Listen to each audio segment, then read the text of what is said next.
and welcome. You are tuned into Buy Now, Sell Now on ET Now. I'm Srishti Sharma and with me Cheryl D'Souza. And viewers, this is the show where you get answers for all your stock-related queries. In a short while from now, we will connect with our experts where you get a chance to connect live with us on a WhatsApp number that will be flashing on the top of your screen. And also onto the Buy Now, Sell Now show, we're going to be focusing on the banking space and give you a deep dive and a complete detail on what's happening in the private banking space especially. So do wait for that. But before that, let's have a look at what the markets are up to. So Cheryl, finally some cheer back on the markets, but can't say much now because do you remember just yesterday, the fall really started during Buy Now, Sell Now show. So let's see how the markets pan out today. The only caveat in that, firstly, good morning, Shrishti, and hopefully it's a good morning because yesterday we started on the positive footing and then we drifted lower. Yeah. Today it's the opposite. We started a bit muted in the negative territory. From there on, we've recovered from the day's lowest point. As you can see,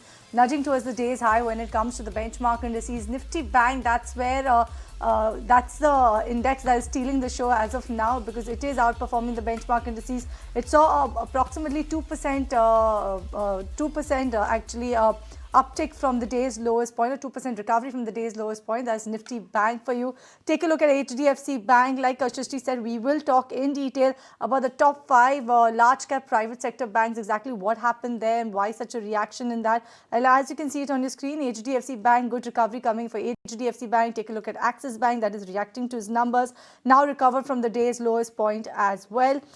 You have, if you look at the advanced decline ratio for now, it's a bit tilted towards in the favor of the gainers. Early hours on trading session, no doubt. But talk about the gainers, then you have Hindalco, Dr. Reddy's, SBI, Britannia, IndusInd Bank that are in the positive territory. While on the flip side, you have Hero MotoCorp, Asian Paints, Axis Bank, Adani Ports among the top losers. Add to that list as well as ONGC that is seeing a cut in today's trading session. If we look at the sectoral picture, is the PSU index, which is beaten out in yesterday's trading session. Today, actually, it is among the top sectoral gainers. So, Nifty PSE index is seeing up to about 2%. Metal is up about 1.6%. FMCG holding on to strong gains, while realty is still under pressure. And that's the sole sectoral indices that's in the negative territory. So, that's the way how the markets are looking like at this point in time. Hopefully, we are able to sustain this positive momentum on the benchmark indices, Shrishti, with the banks actually leading from the front. Well, yes, so let's deep dive into the banking space itself. And since we are in the thick of the earnings, let's shift focus to the top 5 private lenders and their numbers in Q3 FY24. What are the big trends that we are catching at this point in time and this particular result season, which have been the winners and the losers? So let's go across to my colleague Gaurav, who is joining us live to help us understand what are the big trends in the banking space. So yes, Rishi. So when we talk about banking, we have seen that most of the banks have been going low, and this has been the trend in this earnings season. So what has changed basically, we can focus on some of the fundamentals that have been changing for the bank. So first, let's talk about the deposit ratio. When we talk about deposits, most of the banks have reported inline numbers, but deposits have been somewhere low when we compare it with on a QOQ basis. Specifically, if we talk about the HDFC Bank, we have seen that deposits have been going down, and there are concerns coming up on the deposits. The LDR ratio is at 110%, which brings another concern that if the bank needs to grow their loan book based on the deposit, how they are going to sustain the cost of funds and how the loan book growth will be. So that is why we saw that HDFC Bank was down almost by 14% in the last 5 days. Let's also talk about the loan book outlook. When we talk about Axis Bank, we have seen that the numbers were largely in line. The bank reported very strong growth, but the commentary somewhere, if we have to highlight some of the commentary, they believe that the high advances growth are going to converge with the systemic deposit growth, which is somewhere in the range of 13%. Now, this again may bring some kind of concern that the advances growth is going to slow down, and that is why we saw some kind of negative reaction coming up in the Axis Bank despite the results being strong in this quarter. Let's also look at the CASA ratio, because most of the CASA ratios for all the banks have been falling down in this quarter, and this has been a trend which is going to sustain according to the experts also and according to the bank's commentary as well. Let's also look at the NIMs, because Street is a little worried that maybe the best is behind us and maybe the NIMs are bottoming down now, and we may see some kind of downtick in the NIMs from from this time from the next quarters as well. Because if you look at the Axis Bank, ICICI Bank, HDFC Bank, both IndusInd Bank, they reported somewhere flat or a lower NIMs, which were again in line, but this again is going to be a risk for the bank's earning season. Let's also talk about the credit quality. So when we look at IndusInd Bank's results, the credit quality and the results were in line, but what happened in the bank is that gross slippages increased by 500 crores in this quarter, and they also utilized the contingent provisions for 200 crore rupees, which was actually not what the street was expecting and definitely not what the management had also guided. And that gave some kind of negative impact on the IndusInd Bank's results. After the results, the bank was down almost by 10% in the last 5 trading days. And lastly, let's also talk about the HDFC Bank, because the LDR problem, the LCR problem, and that is all going to take the toll on the bank, and that is what we have seen in the HDFC Bank as well. So from here on, if we look at the upside potential, and based on the consensus number, we have Axis Bank, which has upside potential of 19.6%, Axis Bank providing an upside potential of 18.8%, IndusInd Bank having 26.6% of upside potential, Kotak Mahindra Bank offering 15.9% upside potential, and lastly HDFC Bank with a big upside potential of 35.1%. So despite the strong results, these are the key concerns that are happening in the bank, but still brokerages are being bullish on the banks, and we may see some kind of upside coming up in the next quarter as well. All right, thank you so much, Kaura, for joining us today and helping us understand the trends that we are catching at this point in time for the banking space. But indeed, brokerages continue to have and maintain their positive stance. Thanks so much for that. But with this, let's move on and let's get the expert take on the banking space and some of their top recommendations at this point in time as well, because for today, the banking is indeed doing great for itself. So let's try and find out some of the stocks that could provide you good returns from here on. With this, let me welcome on board two of our very special guests, Vivek Karwa from Riddhi Investment, as well as Kunal Bothra on the technical front, joining us live. A very good morning to both of you. Firstly, Vivek, what's your take on the banking space? Because especially on HDFC Bank, which just yesterday hit its 52-week low level. Nobody was expecting such kind of a fall in HDFC Bank. But what's your sense that is this a good time to enter in a stock like HDFC Bank? And other than that, what's your take on the overall banking space as of now? Good morning, Shrishti and everyone. First of all, I should give my overall opinion. I am quite bullish on banking and financial services as a sector. Now, if you look at the upside potentials mentioned by your colleague, you will find that most of the brokerages are bullish on this. The main reason being these banks have not participated in the bull run till now. And overall, the valuations look pretty good. So most of these numbers, whatever the banks have declared, are either moderate to good. They are not bad as such. And in fact, HDFC Bank was punished more than the quality of numbers. So they are not bad. Small cap banks have declared better numbers, Bank of Maharashtra, or there are so many other PSU banks which have declared good numbers. But the valuation comparison, if you look at the downside potential in large five private sector banks, is quite low compared to the small cap banks. And if you look at the warnings given by RBI about the stress in small loans, I think if something that like that turns out, large cap banks would be more better placed than small caps. So my bullish view would be on the large cap banks. And as a disclosure, today at 14:30, I have asked all my clients to buy HDFC Bank. All right, so that's the take coming in on the banking space. Continues to be bullish and continues to be a lover of HDFC Bank. That's the take from Vivek. But Kunal, since we are seeing a bit of a rebound, is this a good time to enter in HDFC Bank? And apart from that, what's your take on the banking space? Because just yesterday, Nifty Bank was hammered. The kind of recovery that we are seeing, what's your take on that and any of your stock recommendations? So I think what we've done so far over the last, I think 7 days or 6 days of the market correction is we've managed to retrace back towards the 200 DMA for the Bank Nifty. Today I think we managed to have a touch and go moment below the 200 DMA for a certain amount of time for the Bank Nifty. But I think from there, from the sub 44,500 mark, we managed to recover and come back towards 45,000 mark where we are trading right now. Now the question over here is that what we've seen the last 6-7 days is a massive build-up of open interest on the short side for these private sector banking names. I think that stance has to change for these stocks to make a comeback. And I have always believed that many of these stocks, they don't form a V-shaped recovery, but they would probably get into a double dip or a double retest of the support levels. So I think we'll have to wait out for now 1385 as a critical support for HDFC Bank. If that doesn't get breached, say in the next 5 or trading sessions, then we could be looking at a probable major bottom formation happening for the stock. So I think one has to be patient over here, not to venture into the stock as of now, but I think maybe over the next 4 or 5 days, we could get a lot more clarity as well as confirmation in terms of technical data. All right, so that's the take on HDFC Bank and the rest of the banking pack as well. But with this, viewers, it's time to slip into a very short break in this edition of Buy Now Sell Now. But as we go, the countdown to this year's Union Budget, NSN Murthy, Government and Public Services Consulting Reader of Deloitte India, shares his expectations. Let's go across and listen in.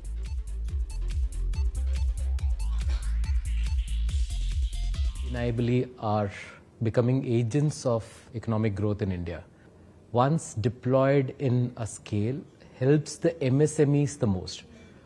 The shopkeepers on the ground, the retailers on the various villages or network, if they are connected to an open network, the access to the market, the ability for them to reach out to their buyers becomes very easy.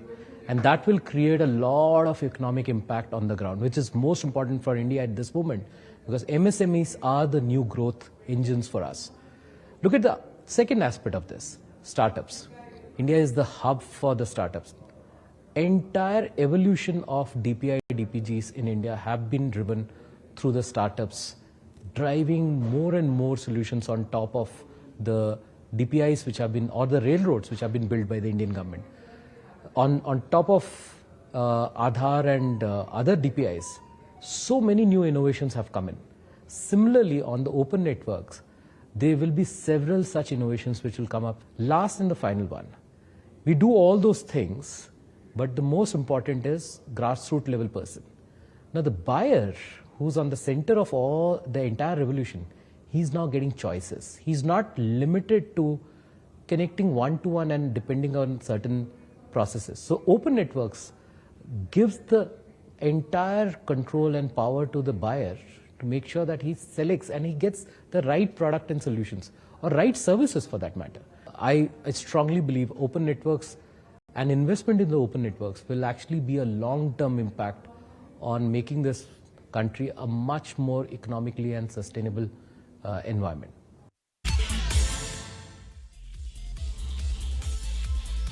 Welcome back. You're watching Buy Now Sell on ET Now, show where we get you answers for all of your stock-related queries. Remember, viewers, you can connect to us live on the WhatsApp number that will be flashing on your screen.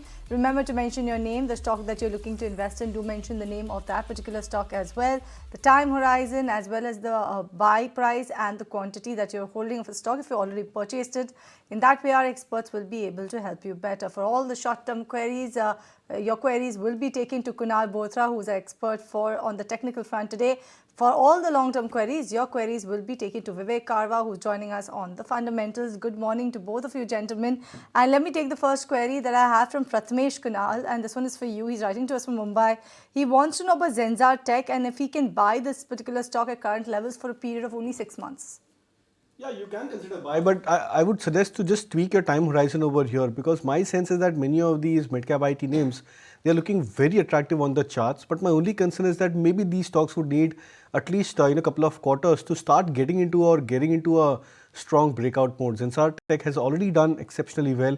I think it made a high of closer to 620, 630 recently. Now come back towards 550 mark. The 50 DMA for the stock is just close by to the current market price for the stock. So patterns, the recent correction, the price uptrend, all of them are quite attractive. But my only concern is with the time frame. If you can probably extrapolate this to maybe 1 year plus, then you could be looking at a substantial upside for a stock like Zensar Tech. Right, moving on, and Vivek, the next query is from V. Mathur. He's a senior citizen, and back in 2021, he entered into HUL at a price of 2,346 rupees. He's had no returns in this one till yet, just mild profits. What's the view coming in for HUL, and should he continue to hold on? And if you advise to move out, then can he go ahead and invest in Tata Consumers, ITC or L&T? Okay, good alternatives. See, first of all, if you look at the numbers of HUL, it clearly shows that the demand which the company was expecting and we all were expecting would come up from rural side is still pending. It's not coming. and that's the reason their revenues, EBITDA, profits, everything was almost flat. So what I would say is the downside from here is not there in HUL. There is either stagnation or little bit upside. So if you are okay with opportunity loss, then you can continue holding HUL. But as you said, alternatives, I would prefer going with Tata Consumers compared to HUL, because the growth trajectory there looks a bit stronger compared to HUL. So if a switch has to be done, I think Tata Consumer is a better choice. Okay, this one is coming from Pradeep from Kolkata. He is saying he's a senior citizen investor with around 18 months and with a long-term vision of approximately 1 to 2 years is what he's saying. He's made decent profits in Man Infra, 100 share he purchased at 97, as well as Sigachi, which he purchased at around 27 rupees per share. Now he wants to know whether it makes sense to stay put with them or look to book profits. What's your take on this, Vivek? Do you think that makes sense to stay put with either of them or book profits, because he is making healthy profits in both of his holdings right now?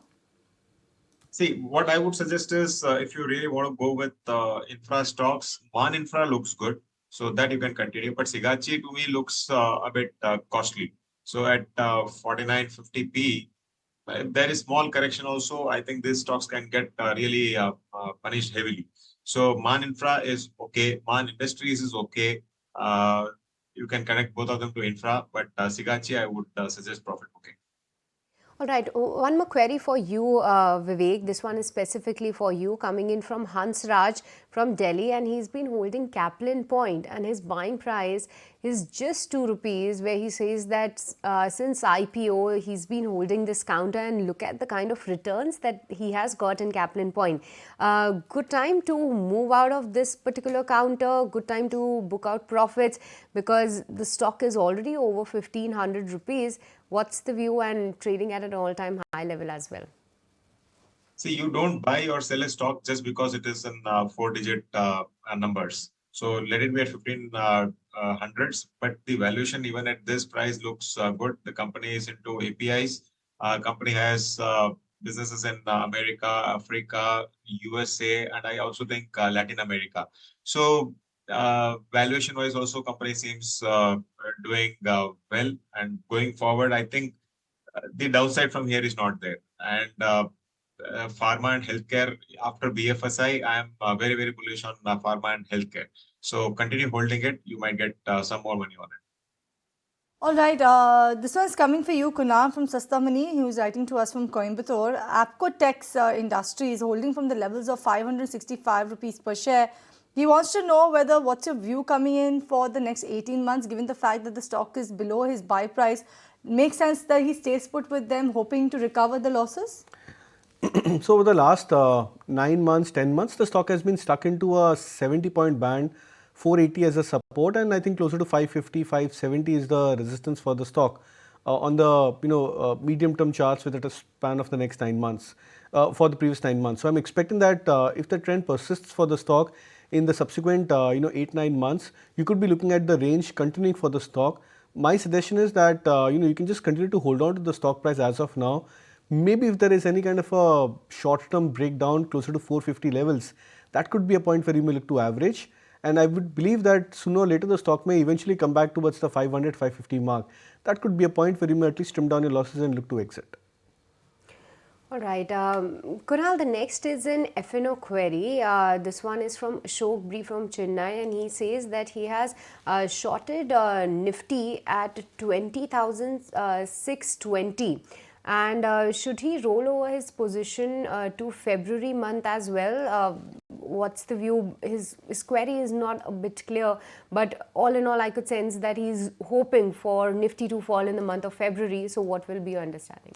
See, there could be a possibility that the index may continue to go into a slight corrective phase, but you have to keep maybe a threshold line above which the market trends would start to become a lot more positive. For me, I think something which I've been highlighting over the last 1 week specifically is the 21,700 mark on closing basis. So whenever the index crosses above the 21,700 levels, I would believe that we could be then at the cusp of a very big uptrend and possibly a start of a fresh bull wave for the indices. So you can continue to hold on to your short positions with an expectation that the markets may continue to drift lower. But in terms of a stop loss level or a threshold level, keep 21,700 on the spot closing basis as a threshold in case, and whenever we close above those levels is where I would believe that it could be a good time to cut your short positions and build more longs. All right, quickly, Vivek, coming to you. This one is coming from Subramaniam, writing to us from Chennai. He wants to know whether fresh investment for the medium term can be made in Karnataka Bank as well as IDBI Bank, or if is there any other bank that you would consider that one should make investments in, apart from HDFC Bank, which you gave your view already? So, small cap banks, I would be a bit cautious at this point of time. So, though Karnataka Bank valuations wise, business wise, IDBI also looks good. In fact, better than IDBI, I would still prefer IDFC First Bank. But if you really want to have lowest, now your just previous query was, will the Nifty go down? So, if something like that has to happen, the least downside, what I see is in HDFC Bank at today's date. So I would still prefer you go with that, and you will easily get 1550, 1600 levels on that as soon as the market recovers. So that would be my bet, and avoid on small cap banks right now. All right, so that's the take coming in on the banking space. But with this, viewers, it's time to slip into a very short break. Don't go anywhere. We'll be right back.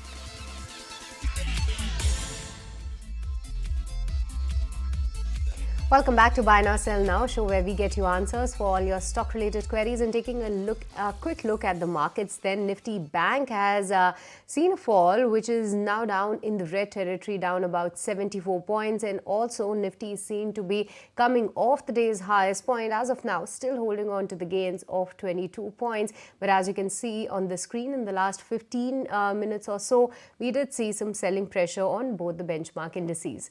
But with this, let's continue taking your stock queries. And Vivek, the next query that I have is coming from Deepak Dave from Gandhinagar. He's a long-term investor and holding 4,500 shares of Udaipur Cement from a price of 31 rupees. Should he stay invested, add more, or move out? Book profit pretty small cap cement company, though the cement industry is doing well. We saw the Ultratech numbers as well. So the input costs are decreasing, the realizations are increasing. But in case of Udaipur Cement, at 2,000 crore market cap and valuations higher than Ultratech, I think it's better to switch over to some other better cement company. Even Ultratech is okay.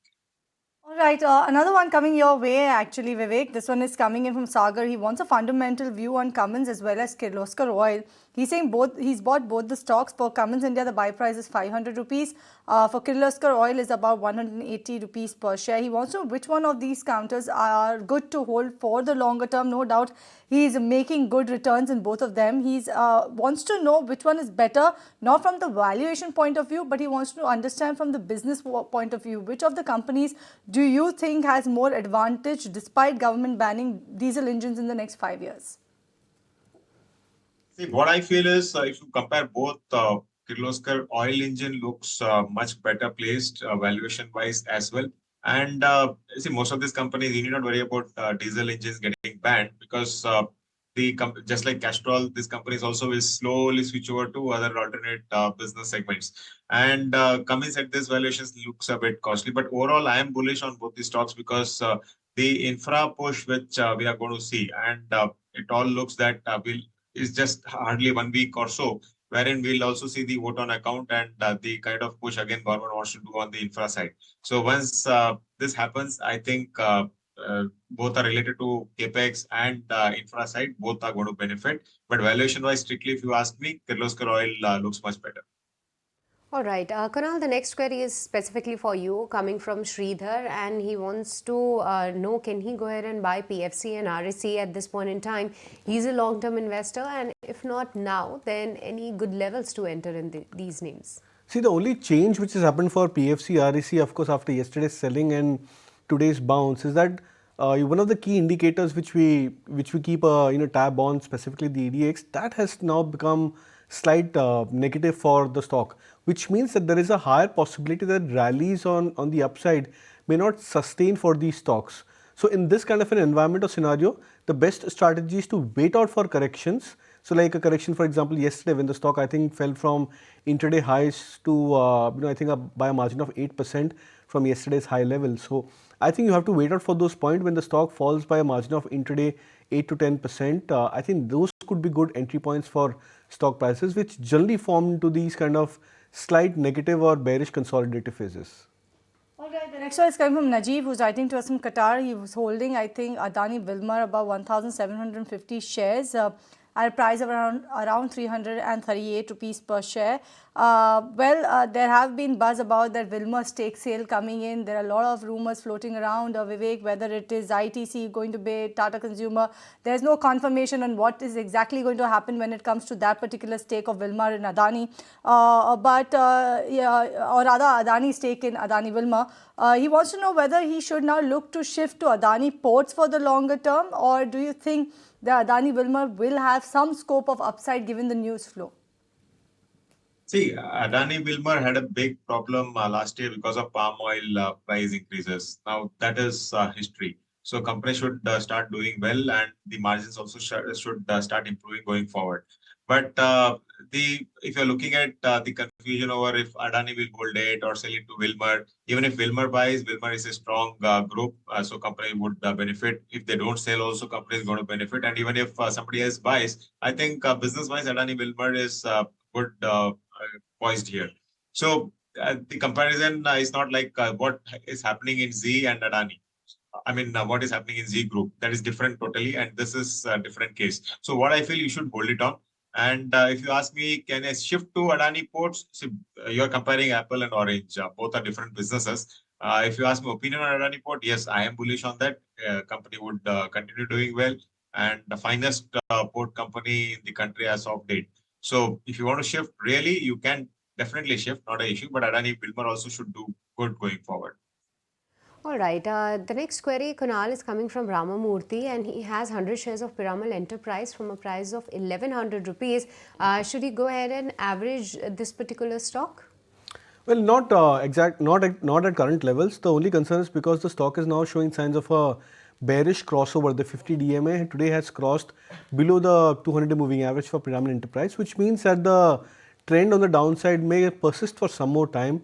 Ideally, wait out for a point when the stock reverses this kind of a crossover incident. So in case if it crosses back above 950 mark on the spot levels, that's where I would believe that the trends could start to be a lot more positive, as well as come out of a major downtrend for Piramal Enterprises. So above 950 plus is where I would recommend that you could look to average the stock. Okay, this next one also is for you, Kunal. This one is coming from Shaswat. He's writing to us from Delhi. In the sugar pack, he wants to know which one is your favorite for the medium term. Is it Dhampur Sugar, Balrampur, or Triveni Engineering? Well, neither of them. In fact, EID Parry is something which I've been bullish on. That's a stock which has been a lot more resilient in the last, I think, 1 month, 3 months, 6 month kind of a chart structure. I think, if I'm not wrong, Balrampur Chini and many of the other sugar stocks, they are either reeling below their 200 moving average or very close to their 200 DMAs. But then EID Parry has been a lot more resilient. The stock has been trading with a fair degree of uptrend, and I think, if I'm not wrong, also trading at a fresh 52-week high for itself. That's a stock which I've been more bullish on. And I think, in case if there is any kind of a mild correction into the stock, you could probably look to buy this name from the entire sugar pack. All right. The next query that I have is coming in on L&T, and Kunal Padmaseva wants to know, is this the right time to enter L&T for the next 3 years? So not exactly from current levels, but I would believe that the stock actually is forming a bit of a bearish pattern, a bearish rising wedge pattern. The starting point of this pattern is closer to 3,400 levels. Now, which means possibly the stock may get into a retest of the 3,400 mark in the next maybe 3, 4, 5 weeks or slightly beyond that. I think that could be a very good opportunity. And also, I think when we look at the trends for L&T over the last 1.5, 2 years or more, the stock has this tendency of coming back towards its 50-day moving average, completing a retracement, and then starting off a new uptrend. As of now, the 50 DMA for L&T is at 3390 levels on the spot. So which means, by both means, 3400 levels approximately could be a good buying zone for L&T if you're looking at it from long-term play. All right, this one's come from Dilesh Joshi. He has a query on IEX, Vivek. 300 shares at a price of 160 rupees per share. He wants to know what should he do with IEX. He wants to hold on to this counter for the longer term. What's the take? Now, why should anyone hold IEX? I really read a lot of bullish reports on IEX, but since 220, 230 levels, I've been saying go out of the stock. And when exchanges like BSE and all has power trading facility, with these kind of margin IEX, I don't think it is really going to do well. You should exit, go into some better power companies, and I don't know why this craze for IEX. All right, so that's the take coming in on IEX. But with this, viewers, it's once again time to slip into a very short break. Don't go anywhere. We'll be right back to take more of your stock-related queries, so stay tuned.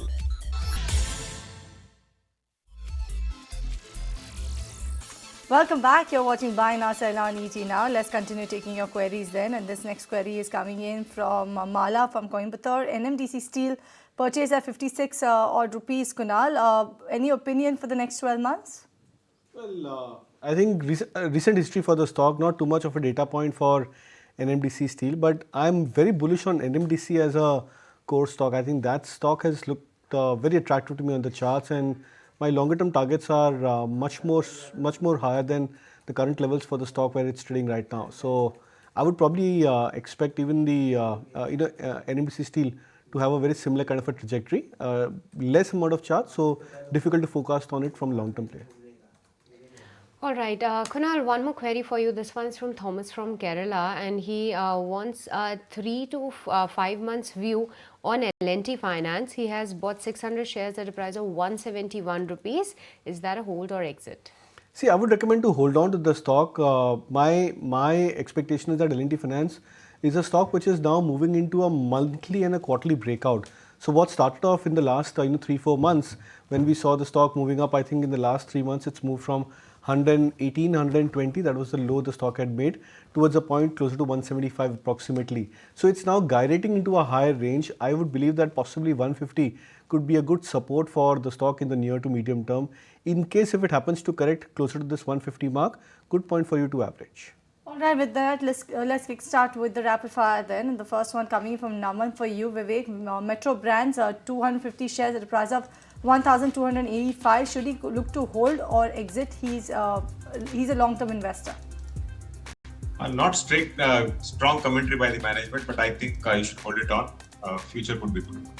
Okay, Vivek, Satyan is holding shares of Marico and his buy price is 537 rupees. View for the next 2 years. Next 2 years should do well, so hold it on. Kunal, between Bank of Maharashtra and South Indian Bank, which is a good one to enter for a period of about 12 to 18 months, Vidya is asking. Tough one, both of them are attractive. If possible, allocate 50% in each of them. Okay, Kunal, Sushil wants to know, good time to enter NHPC at this point? I think, yeah, you can start at current levels, but wait out for a point of correction towards 66 to add more. Peter from Trichy wants to know, Vivek, between Subex as well as Bascon Engineering, which one should he buy for a period of about 3 years? Subex. Okay, Vivek, amongst MRF and Tata consumers, Gopala Krishna wants to know any of the stock that you like at this point in time for a long-term investment? Both are good. On tips, MRF also is good. Okay, Ravi Babu has Axis Bank February futures at 1,098 rupees per share. Should he hold, Kunal, or what sort of target should he keep in mind? I think you should better keep a stop loss of today's low as a stop loss for Axis Bank. Okay, Kunal, amongst the PSU basket, any of the stock that you like at this point in time for a fresh investment? This query is from Hector. Yeah, quite a few of them. I think GAIL is something which looks attractive on the charts. Then I think from the railways pack, I would still be bullish on many of these names if they get into a slight corrective phase. So a lot of names which look attractive. Alright, Anand Nayak wants to know Dalmia Bharat Cement and Tata Motors, are they worth buying at current levels, Vivek? Dalmia Bharat is okay, but not Tata Motors. Okay, Vivek, what's your advice on Suprajit Engineering? Sonu is holding 500 shares at an average price of 388 rupees. Can continue to hold for the next 12 to 18 months? 12 to 18 months is okay. Yes, you can hold. Alright, with that we come to the end of the rapid fire as well as the queries. Thank you so much, Kunal, as well as Vivek, for joining us on the show, taking our viewers through all of their queries as well as giving your points or pertinent remarks on the private sector banks. And with that, viewers, we're totally out of time in this edition of Buy Now, Sell Now. We will be back tomorrow and try to accommodate as many queries as possible. But stay tuned. Coming up next is Markets at Noon.